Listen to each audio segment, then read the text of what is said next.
今天我们来到富国岛最大的野生动物园，这里有不遵守交通规则的三宝犀牛，也有能近距离互动的长颈鹿，但当它们一次一次为了食物主动靠近人群时，我却忍不住开始思考，人类和动物之间到底该保持多远的距离？最后再带大家去看看越南夜市那些台湾几乎看不到的画面。兄弟，勇敢！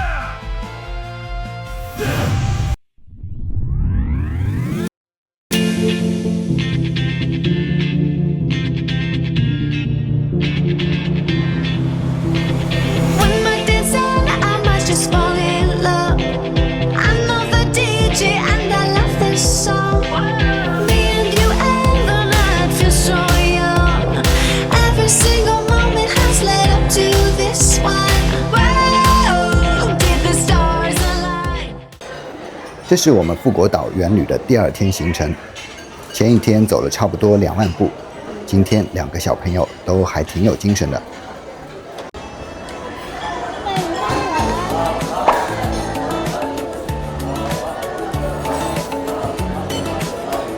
住的温德姆花园酒店，总共有900多间客房，简直像个小市镇的感觉。公共设施很多，除了昨天去的亲子游戏区外，还有很大的游泳池和丰富的水上设施，听说还有私人沙滩，但是时间有限，都没有玩到。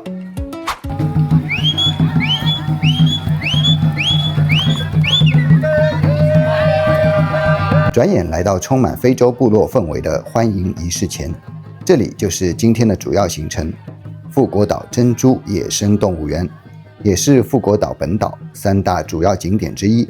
另外2个是上一支影片去的越南山寨迪士尼、珍珠游乐园，以及后一天要去的有最长跨海缆车的太阳世界自然公园。入园后，我们跟随导游沿着右侧道路走到最深处，先去坐车 Safari， 之后从最里面往外走，反向游园刚好可以避开人潮。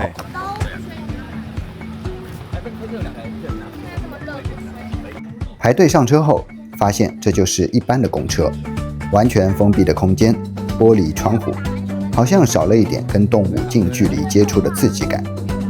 从羚羊、梅花鹿开始，坐在有冷气的公车内，跟着大家起哄也算开心。再来就有些黑熊、老虎、狮子等猛兽，车上只有司机能开窗喂他们小点心，所以他们可能也知道车来了要出来接客才有小点心吃。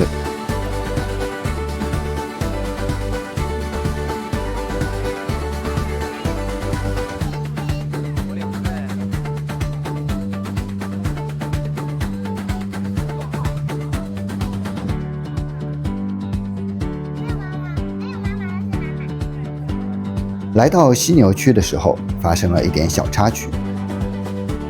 有几只不遵守交通的三宝犀牛挡在了车道中间。虽然这里是他们的世界，没错，但人类最大的毛病就是要做世界的主人，让你走就要走。跟这个把犀牛当蝸牛驱赶的男人道声谢，我们继续。斑马、长颈鹿，隔着车窗看，和在台北动物园的感受其实没什么两样。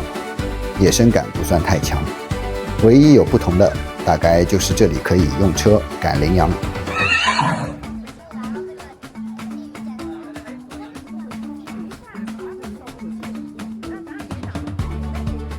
结束野生 Safari， 看到黑眼圈长颈鹿主厨，没想到这才是今天的主菜，就是这里最出名的长颈鹿餐厅。这是一个非常东南亚风格的建筑，竹子、编织、稻草等元素装潢，而旁边就是长颈鹿的饲养区。小朋友此时可能有点兴奋，又有点害怕，但我对这样的项目内心有点纠结。近距离互动确实很难得，不过看到长颈鹿为了食物一次一次靠近人群，也忍不住想，这真的是它们最自然的样子吗4万越南盾一杯饲料，就可以近距离接触这样的大型动物，以价格来说很超值。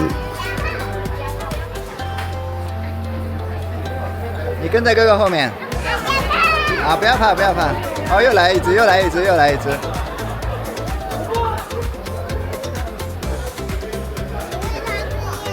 我来喂啊！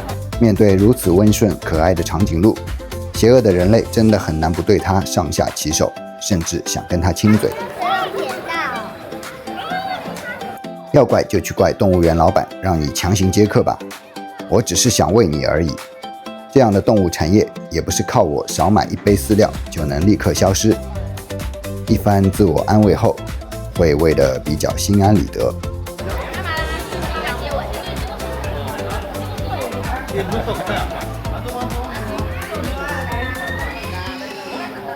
走出这个让人纠结的地方，结果还是避不开人类就是喜欢喂养动物的场景。后续来到环尾湖后的散养区，也是可以买面包虫投喂。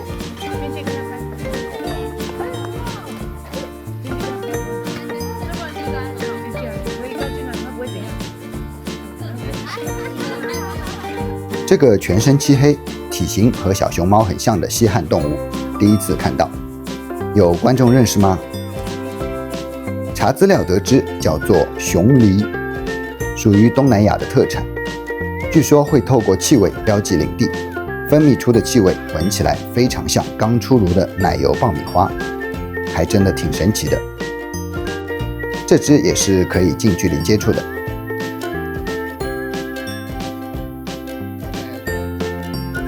还有就是一些寻常的动物园老朋友，像人类的近亲黑猩猩啊。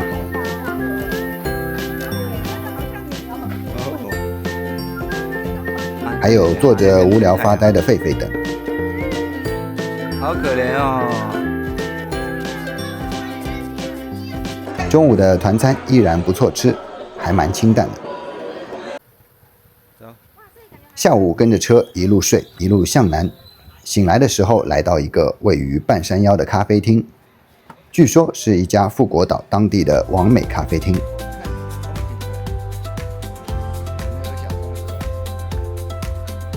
装潢非常明亮，一半室内一半露天，露天的部分很适合坐着发呆吹风，望出去的景色一边是海景，一边是城市，吹着山风也不会太热。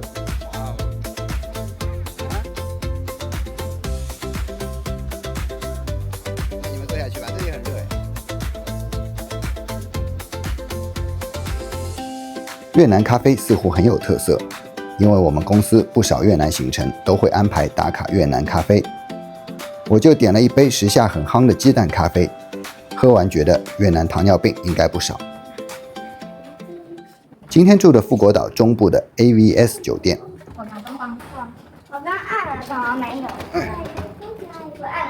好香啊！哦，这房间蛮漂亮的嘛。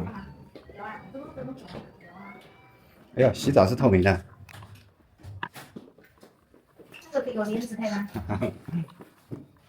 那一个味道。香香的。什么味道？香香的。这房间装修的蛮好的嘛。感谢今天的晚餐有额外加龙虾，海鲜大餐非常丰盛，随餐还附赠一场美丽的海景落日。晚上的行程是来逛当地的夜市。本来心想，台湾那么多夜市，这里夜市能有什么了不起的？没想到有些东西看起来还蛮新奇的，甚至后面还有很多台湾完全看不到的场面。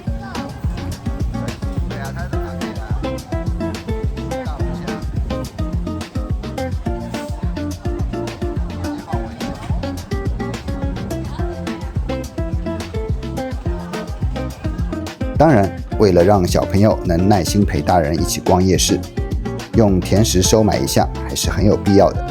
但这个芒果剉冰真的蛮普通的，而且上面的芒果不够甜，还是台湾的好吃。第一次看到这个恶魔果实，原来叫做水椰子，还有越南的各种桂。街边躺地板、吹电扇、拔火罐也是第一次见到。还有街头空手道，练完个个都是街头霸王。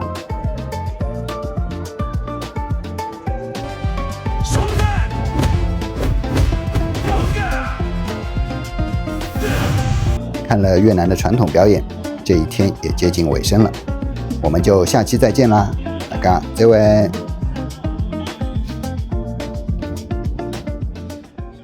管他的，下就是反